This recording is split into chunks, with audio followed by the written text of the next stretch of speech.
To dnevno testiranje je namenjeno pilotno testiranje, da spoznamo potrebe te ciljne populacije, to so osebe z oviranosti, tako da v bistvu lahko odpravimo te vse pomanjkljivosti oziroma da damo neke stvari, da imamo dejansko pripravljen primeren produkt ob otvoritvi. Kaj ste vse danes pripravili za njih?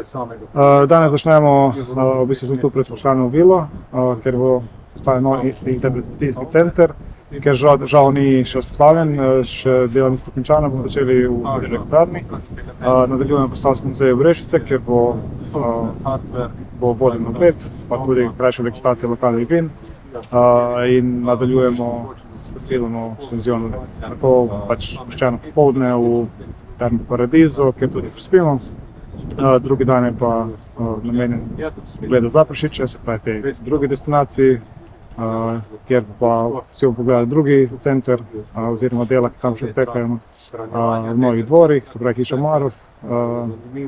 Zaključimo pa nekim sprehodom oziroma ogledom jezera Zajar. Hvala. Jaz bi to še vprašal, rekli si Škošljanova vila, ne? Ne bo se tako imenovala, boste preimenovali? Ne, kasneje se bo preimenovala Vila Endira, to je izbrano. Notri v njej bo pa? Interpretacijski center.